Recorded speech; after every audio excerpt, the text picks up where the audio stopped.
Okay, so chapter 3 is on soil biology, and these slides will be in your package. And this module covers two essential questions. One is, what types of life exist in the soil? And two, what ecosystem services do these organisms perform? What are they doing? Okay? And we cover three big ideas in this chapter. One is about soil as a habitat, namely that soil is this complex 3D habitat, and the properties change rapidly in space and time, creating lots of niche space for lots of different life to exist and thrive. Our second big idea is that there is abundant and diverse life forms that make a living in the soil habitat. And number 3 is the what are they doing part, that these organisms are performing some pretty important functions that are critical to life above ground as well. Okay? So we're going to go through each of those three big ideas, talk about them a little bit, and then of course have some more demos and activities to explore that a little bit. Sound good? Good. All right, big idea number 1. Soil is a complex and 3D habitat whose properties change in space and time. So, probably not in this room, but when the average person thinks about soil, they tend to think about it kind of from this perspective, something that's flat, surface, one-dimensional, maybe even solid, homogeneous, right? But anybody that's even thought about soil, and you've already been doing this all morning, you know that it's so much more complex. And as you zoom in and look at soil more and more closely, you actually see that soils are not homogeneous at all. In fact, they're very heterogeneous. And that soils are made up of solid pieces, right, like clays and organic matter, but they also have all these spaces in between. Those spaces have liquids, like water, and gas in it. And so all three phases of matter are actually present in that soil habitat. So what I'd like us to start with is thinking about what the soil habitat must be like. Are any of you all familiar with the Magic School Bus? You watch that, or your kids watch it, you know, and then the big thing there is teacher, Miss Frizzle, gets them on the bus and they can shrink or grow and go explore different places. So we're going to do that here today. I want you to get on Miss Frizzle's bus, and we're going to shrink down to about 10 microns in size. So we've got an itty bitty little school bus. We're going to dive down below the soil surface, and I want you to think like a soil microbe. What are you seeing and what are you experiencing? Dark down here. Dark! Absolutely. Smells good? There's a lot of movement. Tunnels, lots of movement. Okay, I like it. Some parts are soft and some parts are rocky. Okay. There's creepy dead things down here. These are so great, I can't even keep up with writing. I've kind of heard like different textures or hardness. Dead stuff. Awesome. Okay, so starting to think like a microbe, right? So you kind of nailed it. You're thinking about this in the right way. Because we have these solid pieces like minerals and organic matters, we also have these pore spaces that are in between. And what that means is that we actually have a really massive amount of surface area in soil, right? So like for us and plants and animals, we really kind of live on a single surface on the planet the Earth, right? But inside soil, these organisms get to live in, around, on, under, on the roof, all around this pore network. So there's all kinds of surface area for organisms to colonize and live in. And this network of pores is not only where our organisms live, but this is really important for getting them the oxygen that they might need, the water they might need. The water flowing around those pore spaces is really important for bringing nutrients to organisms and bringing wastes away. So this is sort of our transport mechanism. And if you're a larger organism, by larger I mean like a small nematode or amoeba, you actually use that pore network to move around. You might use that to hunt for prey. That's how you get around soil. Okay, so that network is very, very important. The other thing that we get in soil that's unique about this habitat is that we can have physical separation of things over very, very short spaces. So, for example, in this little picture up here, there's a little amoeba right here living in a water film. That water film dries out, or if those pores aren't connected, it can't get at that bacterium to eat it. Okay, so even over very, very short distances, you could have like a predator and prey living next to each other, and they can't actually get at each other. So there's some protective mechanisms there. This also means that we can have very steep chemical gradients over very, very short scales.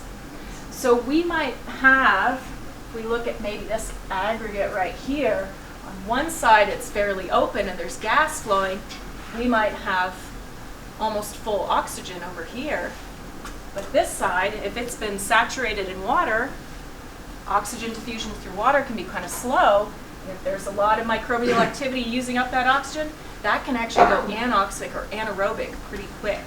So over the course of very, very tiny scales, you could go from, say, a fully aerobic to a fully anaerobic environment.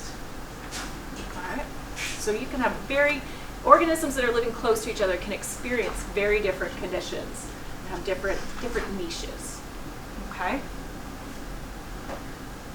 So then my next question for you, now that we've thought about this habitat, is what do you think the key adaptations are that soil organisms have? What kind of strategies are they going to use to be successful in this very heterogeneous, kind of crazy environment? I'll write that. Able to survive in anaerobic environments. I love it. So, Or mobility. let's do adapt.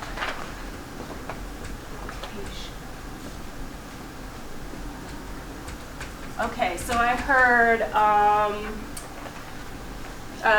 aerobic, anaerobic, so I'm going to put that as alternate respiration or metabolisms.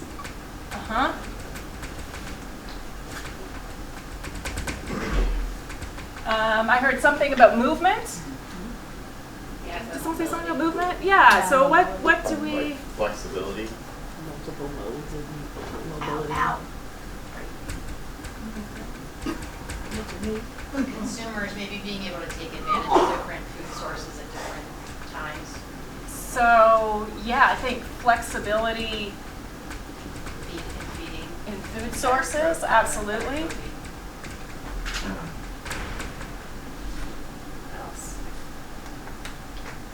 Maybe the ability to have some kind of hibernating state for a different season.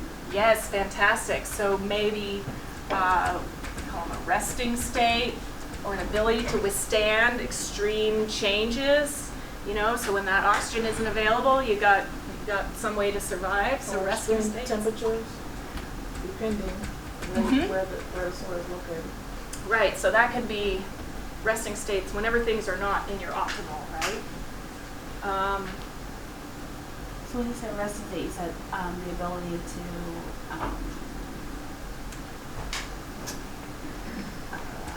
I mean, I know what it means, but I was just trying to get where.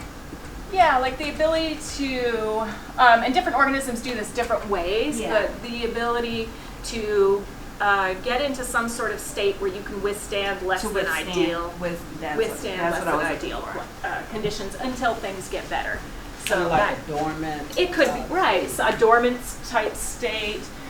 It could be a cryptobiosis type state where you basically shut down all metabolisms. So different organisms will play that. Could you like group all of these being able to maintain homeostasis in a variety of different conditions, under a variety of different conditions?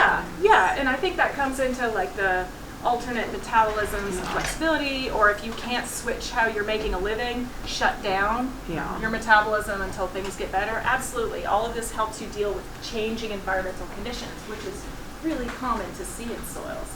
Yeah? Maybe like really good smell or really good hearing to be able to kind of tell, you know, through all the different layers or whatever, where you want to be going or what might be coming at you.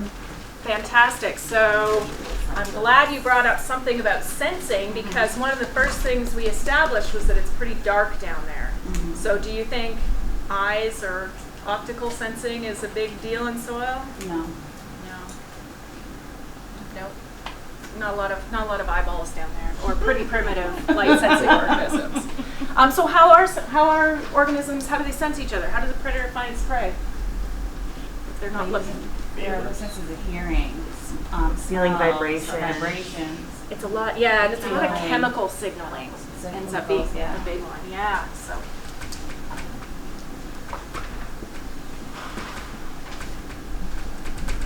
All right. What about size? Small. Small to tiny. It's all relatives, but small, micro, right? To fit in those pore spaces, we don't have a lot of big organisms in soil. They're all pretty microscopic. The other one I might add to this is fast growth rates and evolution. That might be the other one I add to this. That really, again, that helps adapt to these changing environmental conditions and helps you fill those niche spaces when times are good, right? So those fast growth rates help. All right, very good. Those are all great ideas. All right, so now that we've talked about soil as a habitat and thought about it kind of from a microbe's perspective, let's look at some of these organisms that actually make a living in soil. So that brings us to big idea number 2, which is that abundant and diverse life forms exist in the soil habitat. So I thought we could start with a quiz, thinking about how many organisms we do find in soil. So here's something for you to think about. In 1 hectare of topsoil, so it's about 2.5 acres, so a pretty big space of soil. And thinking about the topsoil, it's about 6 inches deep. What do you think is the mass of organisms, or the biomass, that we would find in that soil? If we could somehow scrape it all off and extract all the life from there and weigh it, how much would it weigh? Do you think it's A, a sheep, B, a cow, C, an African elephant, or D, the equivalent of 3 African elephants? Who says A? B? Okay. C? Some C's. D? D. You kind of know where I'm going with this, right? Yeah, it is actually D. not that hard of a question, is it? Yeah, so we can find about 15 tons of life. And it's pretty much all microscopic, right? Teeny tiny, like 15 tons of it in that hectare of soil. So the take home there just is that soil is this hugely complex habitat and supports a huge number of organisms because it has all of these different niche spaces that organisms can exploit and use. And of course, most of them are microscopic, so people tend not to think about soil organisms as much as they think about, I don't know, whales or wolves or the things that we can see, right? Just because we're on a different scale. All right, so let's look at some of the main groups that we find in soil. What I have here is some of these main soil organisms organized by abundance, so how many we might find in a gram of soil, which is about a teaspoon of soil. And you see orders of magnitude up here, right? And arranged by size, going from less than a micron all the way up to things that we can start to see with the naked eye, right? Things like earthworms. And so, of course, you see that our most abundant life forms in soil are on that microorganism scale. So we're talking things that are around a micron in size, way down at the bottom of that scale. Okay, so let's look through some of these groups and just talk a little bit about what they are and some of their characteristics, and then what I like to think of as their superpowers. Why are they so successful in soil? What are the adaptations that make this group particularly abundant in soil? So we're starting with our smallest life forms. You can argue whether it's actually living or not, but we call them biological entities, and those are the viruses.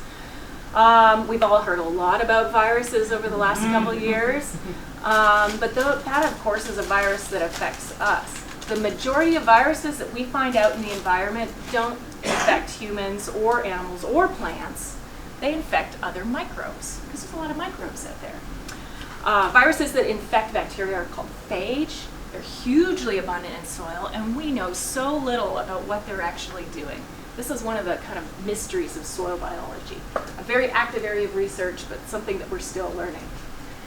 Viruses and phage, of course, they don't have their own replication mechanism, so they rely on hijacking a host cell and use their machinery to replicate and produce new phage, so it's sort of a unique life cycle. But this is actually a really good thing in soils. So every time a phage kills a bacterium in soil, it's releasing nutrients that are actually readily available to other microbes. And so we see in soils where we have more phage activity, more virus activity, more lysis, we get more available nutrients, and we actually have more biological growth overall in these soils. So these viruses are really important for keeping those nutrients cycling in soil. I have one colleague who's a viral ecologist, and he likes to think of viruses as the lubricant in the cogs of the biogeochemical cycles of the planet. They're kind of what keep things running. And I always thought that was a really cool analogy. So those are our viruses. They're actually really good things, even though they tend to get a bad rap when they make us sick. So what are their superpowers, or why are they great in soil? Well, mostly because they're super small and super abundant. So they can get out and find hosts. Another strategy is that some phage can become lysogens, or perform something called lysogeny. And what that is they'll take their genome and they actually integrate into their host genome and can just ride along there until times are good or something triggers them to pop out and make viruses again. So it kind of gives them a little bit of a stowaway strategy if they don't want to make virus particles through. All right, the next group are the bacteria and archaea. So these are single-cell prokaryotes that exist in soil. Again, we're kind of looking at the micron size, 1 to 10 micron in size on average. And they don't have, they're single cells, so they don't have a lot of diversity in terms of their morphology necessarily, but they have incredible diversity in terms of their genetics and in terms of their metabolisms, in terms of how they make a living. And so that is really their superpowers for soil. Why these are so hugely abundant in soil is because they can grow quick, they can evolve quickly, they can fill spaces when nutrients are available, they grow very rapidly, they can form big colonies. And then they have this advantage of different groups being able to use different types of metabolisms. So with everything else, plants, animals, fungi, we're all kind of limited to two ways of making a living, right? Plants perform photosynthesis, and we and animals and fungi, we do heterotrophy, right? Photosynthesis and heterotrophy. Those are our two strategies. Bacteria and archaea, though, there's a number of groups in here that make a living in a completely different way. So they might be autotrophs like plants, but instead of using light energy, they use chemical energy. Or they might be heterotrophs, but instead of respiring oxygen like we do, they might respire nitrate or sulfate or even manganese.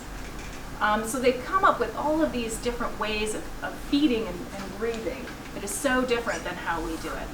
And what that does is it allows them to take advantage of all these different spaces in soil. So if the oxygen goes away, no problem. Our anaerobic bacteria can pick right up and keep on going. All right, another really big group in soil is our fungi.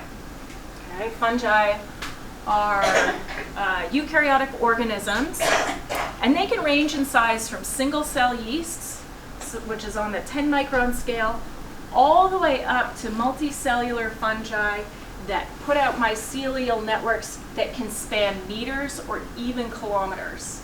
There are some organisms, some fungi that actually span acres of land. They're so huge. So a wide range of size there. And that is really their superpower for soil is, so if you can get big, you can spread out, you can find resources. So if where you're at is not good, you put out mycelium, you can find nutrients for other resources. So that's one of the key features of these fungi. a bunch of fungi, we call them saprotrophs, these are the ones that are good at breaking down organic matter, are also really good at breaking down pieces of that organic matter that no other organism can break down. They can break down lignin in plants, for example, using specialized enzymes. So these are our super decomposers. Fungi are excellent decomposers. And of course, another key group of fungi that we really appreciate are the mycorrhizae. So these are fungi that form symbiotic associations with plant roots and help plants acquire nutrients. So it kind of like extends the root network for the plants, right? They can go out and scavenge nutrients, and in turn that fungus is getting sugars from the plant thanks to photosynthesis. All right, the next group I wanted to highlight are the protists, and this is probably the group we know the least about. We have, of the thousands or hundreds of thousands of species of protists on the planet, I think we have like less than 1% in culture, so we know very, very little about what they're doing. But this is a group of single-celled eukaryotic organisms, like amoeba, for example. They are usually hunters in that they're trying to feed on bacteria or fungi. And they will feed either by osmotrophy, which is absorptive, or phagotrophy, which is they kind of surround their prey and bring it into some sort of food vacuole. So their role or their strategy in soil is that they're hunters. They're going to move around. Some of them they sort of ooze along, think like how amoeba moves. They might use pseudopodia, which are false feet, these sort of projections out of their cell to help sort of ooze along that pore network. Really just looking for bacteria to munch on as they go. Is that why it's hard for us to study them, because they move, or why don't we have a lot of knowledge on them? Well, I think a lot of it is just finding the environmental conditions where they're happy. So trying to find the right food source and the right chemistry of the environment makes them really hard to grow. And they don't grow nearly as fast as bacteria do, say. So bacteria can be a little bit easier to grow. Yeah. And many of these protists can form these resistance stages. We talked about that resting or resistant state. When times get tough, they can kind of shut down metabolism. They can form a spore or a cyst, and just a hard little shell that they can just hang out till water comes back or until oxygen comes back or whatever they need. That dog vomit slime mold is pretty awesome over there. I love slime molds. Slime molds. I'm glad you brought up slime molds. These are social amoeba. So these are single cells, little amoeba, right? But when they have good resources available, they have like a nutrient pulse, maybe some nice decaying wood with a bacterial biofilm on it. They actually join together and they'll work as a multicellular organism. Those single cells somehow communicate in this primitive intelligence form and can form this big mass of goo that looks like dog vomit. But it's pretty wild. Slime molds are cool. So if you were trying to explain molds to elementary students, and they say, is it like a mushroom? Yeah. What would you say? How would you explain it? Well, so slime molds are more like amoeba than they are fungi. For a long time we thought they were fungi, but they're not. They're not related to fungi at all. They just kind of look like it because they'll form something that looks like a fungus. So yeah, social amoeba. That's how I would say. Do you think your students would know an amoeba as a single-celled organism? Maybe some, probably by high school maybe. Yeah. So single-celled, it's more complex than a bacterium, but still not a multicellular organism. And then I'll spend very little time on our larger fauna, not because they're not important, but just because they're very diverse. And so these are the things, we're getting into things a little bit larger than 100 micron in size, multicellular organisms, ranging from nematodes all the way up to big earthworms that we can see with the naked eye. And they have a variety of roles in the soil ecosystem. Many of them are predators, so they're an important part of eating prey and moving nutrients through the food web. Some of them are shredders. So when fresh organic matter, like fresh leaves, come into the soil, these organisms will be really important for breaking open that leaf matter and creating more surface area for things like fungi and bacteria to decompose. So they play an important role in that. And many of them can also exhibit cryptobiosis. So cryptobiosis is a state of basically suspended metabolism. This resting state where they shut down all of their metabolisms until times get better. Probably the champion of that is the tardigrade or water bear. Have you all heard about these? We've actually sent them into outer space. Not on the spaceship, outside of the space station, into the depths of space where no life is supposed to be able to survive, and brought them back, and they were able to bring them back to life. Huh. That is a very effective resting state. You can survive that Right. space. Yeah. Yeah, and they're just adorable. So they're really adorable. And so, of course, all of these organisms are not just there independently, they're interacting with other organisms in the soil food web. So the base of that soil food web is photosynthetically fixed carbon coming in either as living plants or dead plants, mostly dead stuff. I'm glad someone said dead stuff, lots of dead organic matter. That's fueling the base of this food web for the decomposers to work at first, and then various levels of predators to eat after that.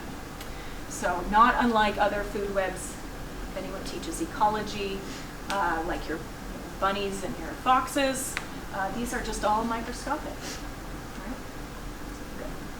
All right, so how can we look at some of these organisms in soil? It's fun to look at pictures and talk about them, but how can we actually explore these with our students? So one really nice way of doing that is using a Berlese funnel.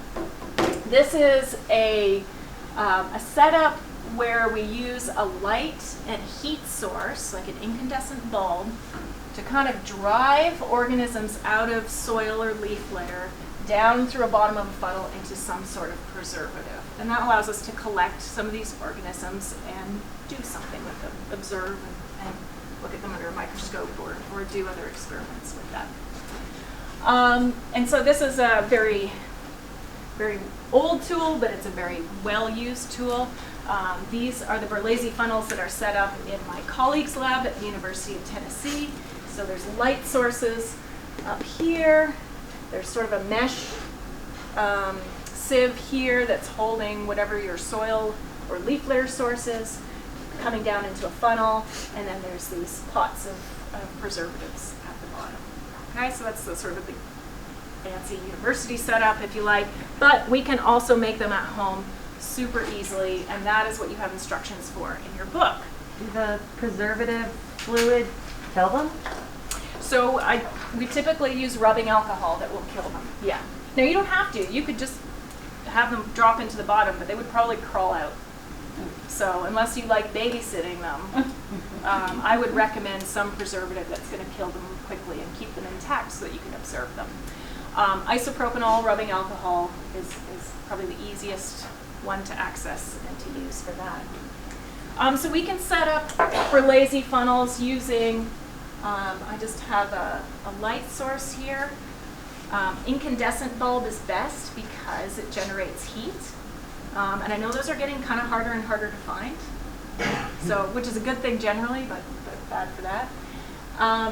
Some sort of funnel. So here I've actually used a milk jug with the top cut off. You can take a jug like this for an easy big funnel, or if you have access to, a lab style funnel like this, something nice and big, the big opening. In the bottom of that, we want to put something to catch our soil sample so it doesn't all just run through the funnel. So what I like to use are these. This is all in your bucket. These tub strainers. So they're just like the little metal things that you put in your shower drain to catch hair or whatever. What's nice about these ones is that they've got these little metal tabs on them, so you can kind of bend them to shape the container. So it's a little bit adjustable there. But those would just go straight down in the bottom of whatever your funnel is. And then a jar with some isopropanol at the bottom, and put your leaf litter right on top.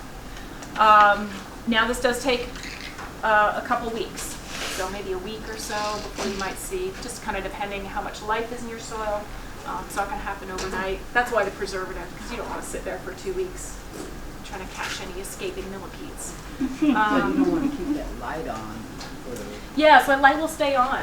And what's going to happen is that light and the heat is going to slowly dry out that top layer, and those organisms, they want it dark and moist. They don't want it hot and dry, so they're going to move down and down away from that light source and drop down into the bottom. Okay? Could you presumably make it go faster if you had more of like a tray? So you have more surface area with. You could, I mean, you could play around like with a broader one. You could play around with it a little bit, sure. And you might see a few things after a couple days, but sometimes it can take a couple. These guys don't move that fast, so we kind of got to be patient with them to move down through here. I also recommend when you're looking at samples for this, definitely go for something that looks like it has lots of decomposing organic matter in it. So it's got lots of leaf litter on, or maybe it's coming from a compost pile or near a rotting log. You know, actually some of the soils we picked up this morning looks like they would be perfect for it under the mulch layers. There's lots of, looks like there's lots of dead things, lots of food sources for these critters. And then yeah, just be patient and you'll end up with a small sample of little critters that you can look at. So you can explore them using a microscope. You could have students draw pictures of them and observe. It's a good chance to talk about the size of organisms because what you're isolating is actually going to be some of the largest things that live in soil, and yet they're going to be pretty teeny tiny, right? And talk about their role in the ecosystem as shredders and predators. That's what we're going to be looking at here. So then let's move into our third section of this, the third big idea. And, you know, we looked at soil as a habitat, and we looked at all these wild, cool, different organisms that live there. And, you know, that's great and all, but of course, as selfish humans, we always have to say, okay, diversity's cool, but what is it, you know, what is it doing for us, right? What sort of benefits are we or the rest of life getting out of that? And so that's what the big idea number 3 is really all about, is connecting these organisms to some of the ecosystem services that they're involved with, okay? And this brings us back to kind of our central theme here today, no soil, no life. And this is not a new idea. So Charles Kellogg, already in the 1930s, was writing about this, saying that essentially all life depends on the soil. There can be no life without soil and no soil without life. They have evolved together. In other words, life above ground depends on the life below ground. So let's look at some of those connections, how the below ground functions are connecting to what we rely on soils for. So one analogy I like to use is that the soil and its systems and some of the functions it performs are kind of like the human body, or we can at least make that analogy in terms of the functions it's doing. So for example, one of the properties of soil and soil organisms is decomposition and nutrient cycling.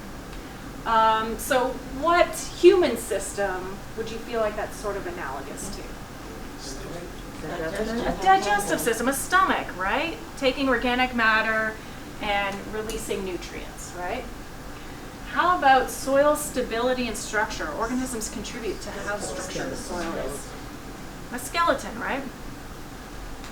And how about moisture regulation and transport? Moving water, that would be like a circulatory system. Biodegradation of pollutants and pesticides and other toxins. Liver, excellent. Biodiversity and pathogen control, keeping the bad guys out. That's our immune system. And symbiotic relationships with plants, like nitrogen fixers and legumes. Be like your social network, right? So it's an analogy to help students think about these functions of soils, kind of like some of the functions of our human body. And of course, a healthy human body has all of these systems working, just like we like to say a healthy soil has all of these systems in place and working well as well. Okay. So let's look a little bit more closely at 2 of the important functions that these soil organisms are playing. So one is soil aggregation and the pore network. So I kind of mentioned this at the top already. But soils, you've probably noticed, will clump together, right? We get these clumps of soil. Well, it's actually microbes that help a lot to hold these clumps of soil together. And that is because microbes produce a lot of sticky substances, a lot of organic gels and glues. So things like extracellular polysaccharides, these are like sugars that bacteria produce when they're trying to stick together. Glomalin is another compound.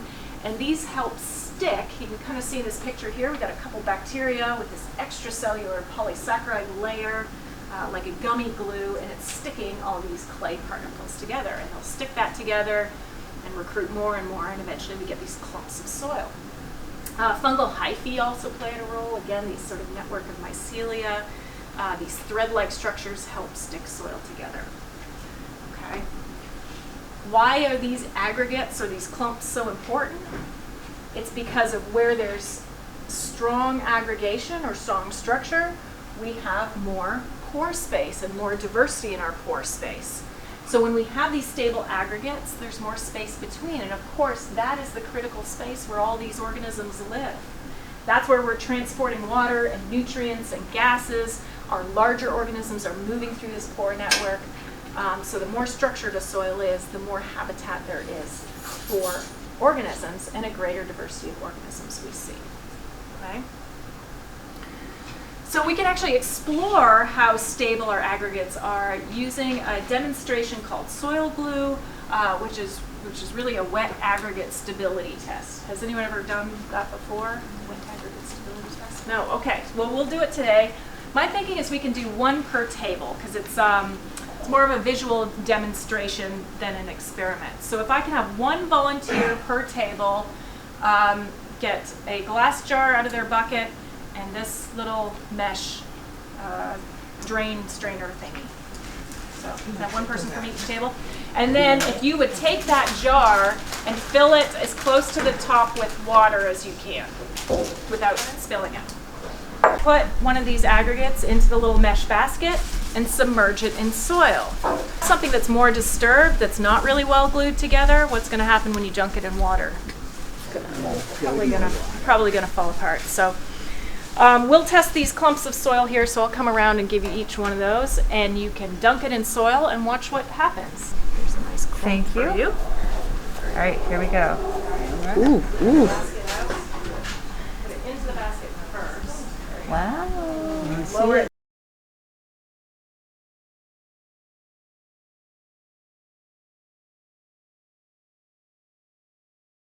Shallow trowel to shovel up the top layer of soil, something like that.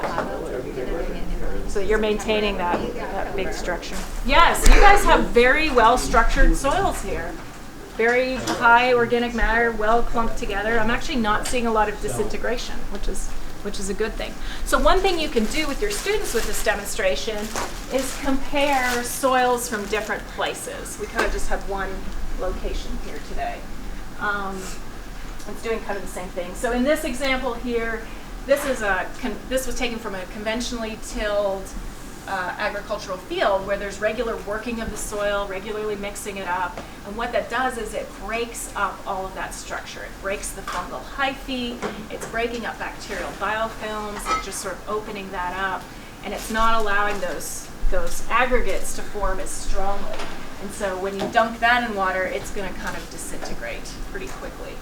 Whereas this was taken from a no-till or a conservation agriculture managed field where they reduce the amount of disturbance. They're not going in and they're tilling every year, allowing some of that structure to build up. So it just shows you the example between those two. So you can have your students compare between different soil types. You could, if you only have access to one site, you could look at the same soil at different depths.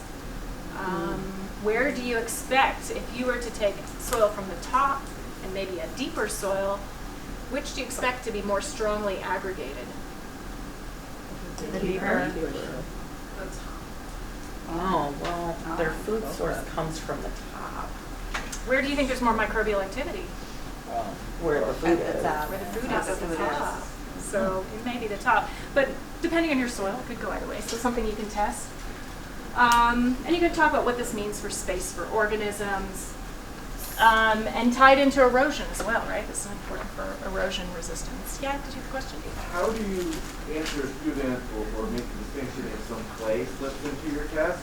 If the students might come back and say, well, this is much stronger than your soil glue. How do you explain this to them? Like a hardened clay that's stuck together? Yeah, someone else had that question too. Like really like take abuse, and sit in the water and not much happens to it. How do you make the point that soil glue isn't just about like out and out, indestructibility.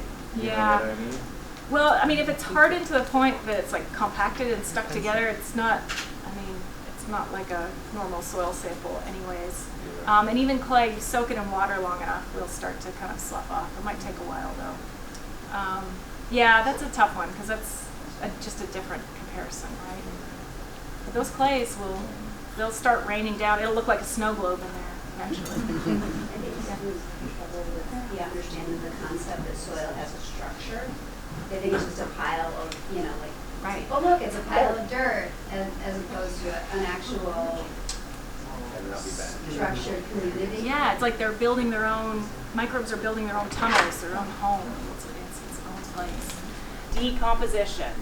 All right, we got lots of dead stuff in soil, and I mentioned that dead stuff, that organic matter, is the base of the soil food web, right? That's where all the energy is coming up and funneling up through the soil food web. So super important piece of the soil ecosystem. So just as a reminder, organisms that are eating dead plants and animals, dead organic matter, which we call detritus, are decomposers or saprotrophs. Saprotrophs. How do you spell that? S-A-P-R-O-T-R-O-P-H-S. So feeding on dead stuff, saprotrophs, right? FYI, it's actually Broke apart. It's breaking Break- apart. Is it breaking apart? Oh, it just split in half. Yeah. It's actually falling apart pretty. And Jim mentioned that was a B horizon, so that's a subsurface soil, so less biological activity expected in that.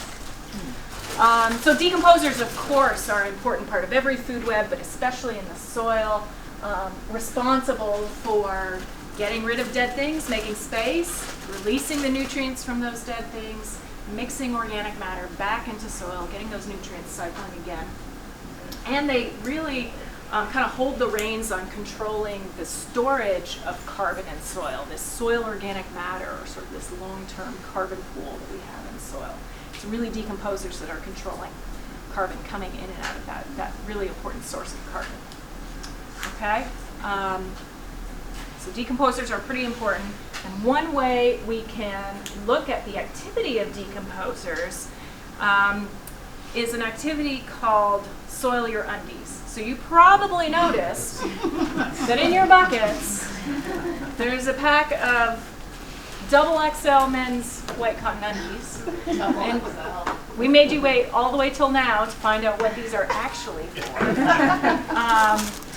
But turns out that these are actually a really good way to look at decomposer activity in soil. Why? Because they're made of cotton. Cotton is a natural fiber. Cotton is organic matter. And so if you've got lots of decomposers in your soil, they're going to eat this just like they would any other organic matter. So there's been a demonstration campaign that's been ongoing that's pretty fun. I didn't invent this, and I'll let this video explain a little bit more about it. Who doesn't like playing in the dirt? The Soil Conservation Council of Canada does, and we're digging in for National Soil Conservation Week. Anyone can take part. All you need is a new pair of white 100% cotton underwear, a shovel, a marker flag, and a patch of soil to bury your undies. First, dig a narrow trench and bury the underwear in the top 15 centimeters of soil. Leave the waistband showing and mark the place with a flag so you can find it again. Leave the underwear buried for about 2 months. Dig it up carefully and wash it in a bucket of water to remove the soil. If there's not much left of the underwear, right on. You have good biological activity. Bacteria, worms, and other critters that live in healthy soils. Biological activity is one indication of healthy soil. Healthy soils support sustainable food production, enhanced biodiversity, and cleaner air and water for present and future generations. So dig in and share your experiences with us and your social networks using hashtag #SoilYourUndies. It's time to soil your undies in the name of soil conservation. Fun, right? Yeah. So this is actually not a new idea. There's been a test around for many years called the cotton strip test, where you take cotton fabric and bury it, and it could give you a sense of relative decomposition activity of your soil. But someone, I don't know who, came up with the idea of using underwear, and I just thought that was brilliant. And you know who else thinks this is pretty brilliant? kids, right? Underwear, And then dirt. their parents will be like, "Where's your underwear?" In the dirt. In the dirt, right? Right? So this is a super fun way to do what was, sort of a boring standardized test before. So very simple to execute, and I've got some. Let's see. So we started with these, and they're double XL for a reason. More fun to play with. So we started with these. Susan buried a couple pairs in her backyard. And let me make sure I get this straight. This was 30 days. Yeah, you gotta pull it out. I'm afraid I'm gonna lose some. Well, there are some pieces in there. Alright, so this is after 30 days. Wow. That's just one. Oh my God. Over the summer, so high temperatures. Hang on. Right?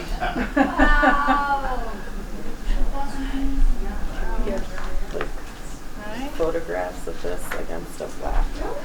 Yeah, I can kind of believe them. That'd be fascinating. And then, let's see, this was 60 days. Oh my gosh. Just elastic. That's it. 2 months, 60 days in Wisconsin in the summer. So for context, all we have left, if you can, what is that? See that? This is the stitching. So I guess the stitching is synthetic, right? It must be polyester thread, and there's like a little elastic, and then of course the elastic on top. So the synthetic pieces of it are still there, but that cotton stuff.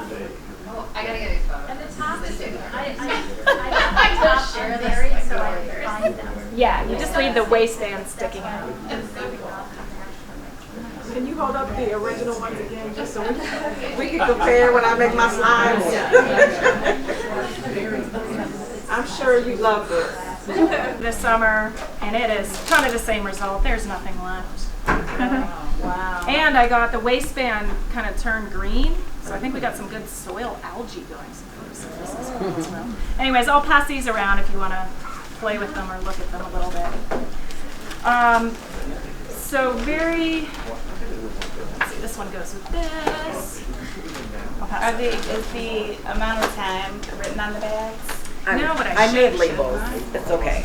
I got it. They want to put labels on it, so that's a 30-day, 60-day, and this is actually a 90-day one. Ooh. This Yes, yeah, that was from Tennessee. Those two are Wisconsin.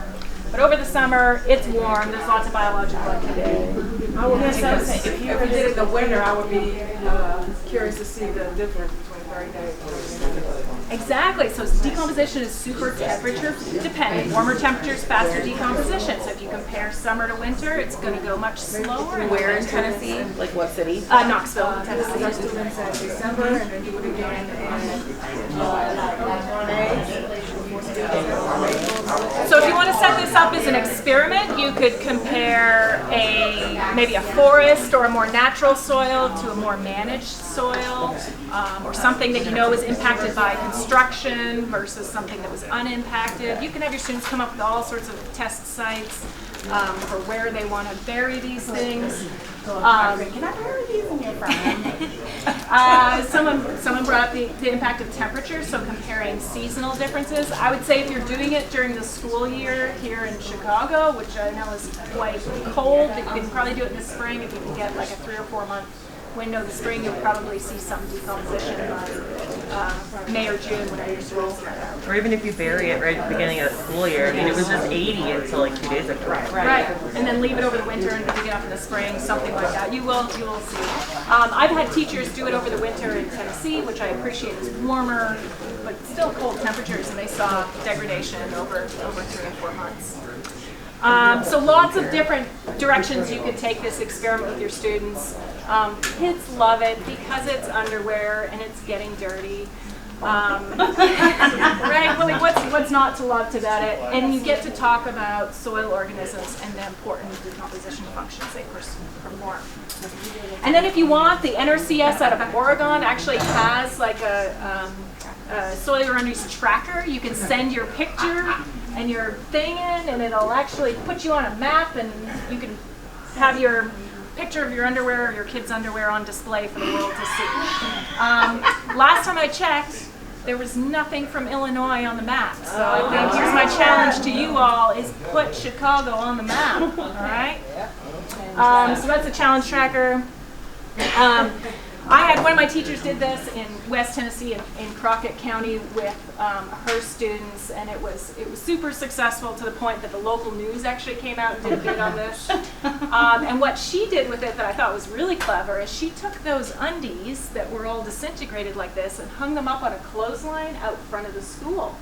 So when parents started picking up their kids and driving by, and they're like, "Why do you have the underwear out front of the school?" And then the kids start telling their parents about soil science and the cool things that soil organisms do. So it's a really powerful visual, I think, for everybody. It seems like a lot of kids would want to bury their underwear at their house. Yeah. too. So like something simple where it's like take a pair of your underwear and bury it at your house. Yeah.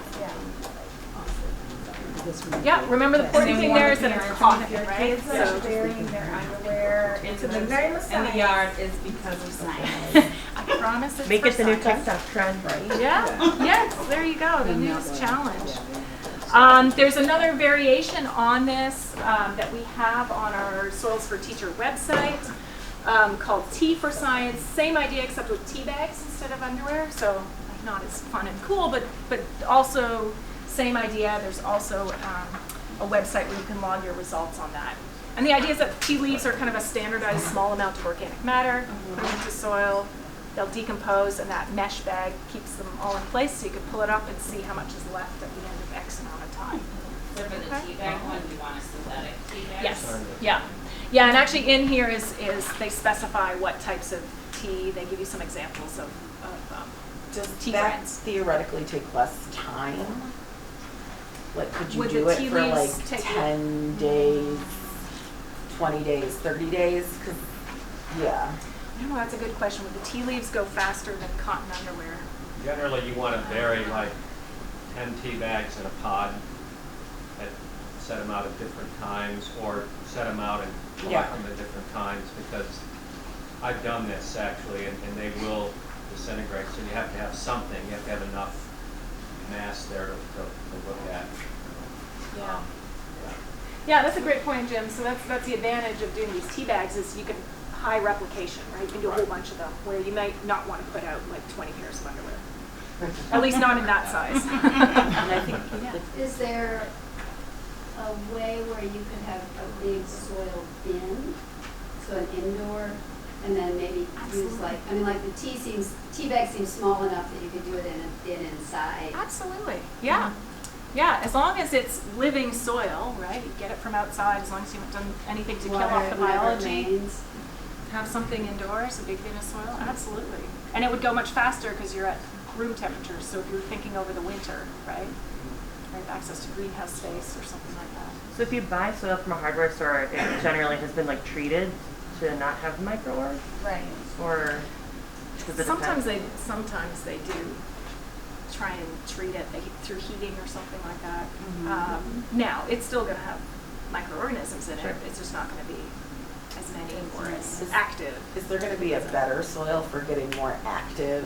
Like, so for instance, I currently have cow manure and compost Okay. in my classroom. Awesome. I bet you it smells great. It actually does not smell that bad, but I also wear a mask every day. Yeah, okay, so think about where would we see the most decomposer activity? What types of soils? Things with lots of organic matter in, right? Because that's what's feeding them. So absolutely things like manure, compost, that's going to have a ton of microbes and a ton of microbial activity. So high organic matter, you're going to see the most. But yeah, it's great to be able to compare something with high organic matter to something maybe that's not so great. Would that also do better for the funnel? Yeah, yes. Focusing on soils that you have a lot of leaf litter, where you expect decomposers to be, will set you up for success for sure. I'm just thinking, my school has, I run a garden club at my school, but we have raised beds, and we have soil that we bought from the store that we put into this, because we didn't want to worry about if there's lead contaminants or whatever in the soil, so we have the raised bed. So I was wondering if it would work in that, but because we've been growing plants in there, it has the organic matter, right? So. Oh, yeah, yeah. Yeah, if it's been used and you get a chance for things to grow. Susan's underwear were in a raised bed. Yeah, that's right. And so were mine, actually. They were in a raised vegetable bed. So, just because it was really easy to bury there, so definitely. All right, any other questions about soil your undies? Feels like something you could do with your students pretty easily. We just laid them out on the table with yeah. Sticky notes if they want it. That's Anyone great, wants yeah, to if you come and wanna just take the wander pictures, through then and that way take a we don't look. have to pass them all around. Yeah, so I'm pretty much done here. Just wanted to highlight some resources. So you have chapter 3 in your books. We have the online educator guide that goes along with this chapter. On the soilsforteacher.org website, we've got a few more activities. So there's that T for science, microscopy lesson, and a leaf litter lesson about insulating soil. So some more activities related to soil biology there.